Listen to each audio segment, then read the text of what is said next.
ជំរាបសួរបងប្អូនទាំងអស់គ្នាដែលជាជាងឬក៏ពុកម៉ែបងប្អូនដែលចង់បានគ្រឿងសង្ហារិមដូចជាសាឡុងតុកទូអីខ្ញុំមានហើយនេះជាឈុតសាឡុងបៃលិនឈុត6គ្រាប់បងវែង1ផ្អែកស្ដាច់2តុកតែ1តុកតែ1បងប្អូនតុកតែ1និងគុនគីមួយគូហើយអញ្ចឹងបន្ទាប់ពីយើងធ្វើហើយគឺយើងយកបាញ់ថ្នាំហើយពេលខាត់អីគឺខ្ញុំអត់បានថតទេអានេះនិយាយទៅគាត់ថាវីដេអូថតត្រួសអញ្ចឹងវីដេអូដំឡើងអីគឺថាមានឲ្យតាំងពីដើមរហូតដល់ចប់ហើយនេះជាវីដេអូបាញ់ថ្នាំដោយសារតែពេលយើងធ្វើខ្ញុំថតបានតែឈុតតែមួយដោយសារតែយើងដាក់ចូលគ្នាទៅវីដេអូវាវែងពេកចឹងហើយក៏ខ្ញុំដាក់មួយហើយដល់ពេលវគ្គបាញ់ថ្នាំខ្ញុំថតតែបាញ់ថ្នាំទេតែពេលថតទៅអីពេលខាត់ទៅអីគឺខ្ញុំអត់បានថតដែរគូមិនសូវបានលម្អិតណានេះពេលតែបាញ់ថ្នាំហើយបើនិយាយទៅខ្ញុំជាងទៅឡើងអត់ជំនាញបាញ់ថ្នាំប្រហែលទេបងប្អូនគាត់ថាយើងអាចបាញ់បានយកទៅប្រើបានគាត់ថាមិនដូចជាងជំនាញខាងថ្នាំទេតែយើងអាចថាបើយើងមើលទៅក្រោមជាងជំនាញអាចតិចតួចតែយើងមើលទៅបើនិយាយទៅ50បងប្អូនអាចទទួលយកបានអាចតែចង់ឆ្លោះមុខដែរយើងបាញ់ហើយនេះបាញ់តែទុនរឹងអញ្ចឹងដូចខ្ញុំថាអញ្ចឹងវីដេអូតឡើងវីដេអូអីគឺមានហើយអានេះវីដេអូនេះគឺវីដេអូបាញ់ថ្នាំទេ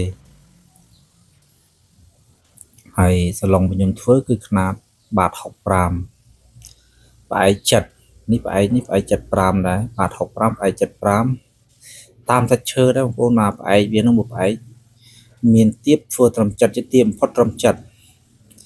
78និង75អស់ខ្ពស់ត្រឹមធ្វើ8ខ្ញុំធ្វើហើយបាតវាបើធ្វើកម្រាស់មកទឹកចេះ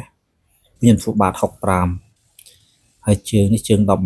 18ហើយកម្រាស់មកទឹកទាំងអស់ឈើនេះគឺសុទ្ធតែមួយស្លឹកទាំងអស់អញ្ចឹងបងប្អូនណាដែលចង់បាននេះគឺខ្ញុំនៅមានឈើទៀតឈើចក្រមចាស់កម្រាស់មកទឹកក៏មាន5ហ៊ុនក៏មានឈុតស្លុងបៃលិននេះអានេះពេលដែលយើងបាញ់ហើយមួយវគ្គមិនទាន់សម្រេចទេតែមួយវគ្គគឺប៉ុណ្ណឹងហើយខ្ញុំថតបានតែមួយវគ្គទេហើយបន្ទាប់ពីនេះមកគឺយើងដល់វគ្គអាខ្លីនេះខ្លីនេះគឺយើងដឹកពីរោងកន្លែងតឡើងហើយយកមកកន្លែងដល់កន្លែងបាញ់ថ្នាំជើង18មើលទៅឃើញនឹងទូចដែរនៅនឹងអញ្ចឹងពេលយើងថតចេះទៅទម្លាក់នេះសើអ្នកធ្លាប់លើកសើខ្លាំងលើកឲ្យខ្ញុំជាប់ឆ្កេះសើថាខ្លាំងលើកតាមធម្មតានេះលើក4នាក់យកទៅដល់ដាក់ផ្ទះខាងបងនៅកំពង់ចាមទៅដល់សែង4 5នាក់ដល់ពេលនេះយើងលើករងថ្ងៃ2នាក់រួចដែរតែរួចនឹងទៅដាប់ទៅធ្ងន់គាត់เอาគុនគីមកគ្រាប់ចូល50គីឡូឯគុនគីរមមកផ្អែកស្ដាច់នេះចូលអាច170 180ដែរអាអង្គខ្លីនេះតាមមើលគឺធ្ងន់មែនតែជាងអាចលើករួចដោយសារយើងធ្លាប់លើកឈើតែលើកបានតិចចឹងចិត្តចឹងយើងលើកបានណាបងប្អូនវីដេអូនេះអត់មានអីគាត់ណាចង់និយាយថាវីដេអូនេះវីដេអូបញ្ចប់ពីយើងបញ្ចប់ពីការតឡើងហើយគឺយើងដល់វគ្គបាញ់ថ្នាំអានេះគឺដល់បាញ់ទៀតហើយអញ្ចឹងដូចខ្ញុំថាអញ្ចឹងខាត់អត់បានថតទេឃើញខាត់វាយូរអញ្ចឹងទៅយើងជឿថាថតបាញ់ថ្នាំបាច់ឈើហើយបាញ់នេះគឺបាញ់ធម្មជាតិ 100% មកបាញ់ធម្មជាតិពួកឯម្ចាស់គាត់ដែលកំងហ្នឹងគាត់ចង់បានធម្មជាតិសាច់ឈើកម្រាស់មកទឹកគឺបានប៉ុណ្ណឹងបងប្អូនចង់បានអាចតាក់ទងបានតាមរយៈលេខ Telegram ខ្ញុំដាក់នៅ caption នៃចំណងជើងនោះបាទសូមអរគុណ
ม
ันกำลังฉลองแบง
แม่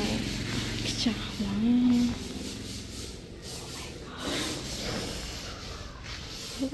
สวยจัดมา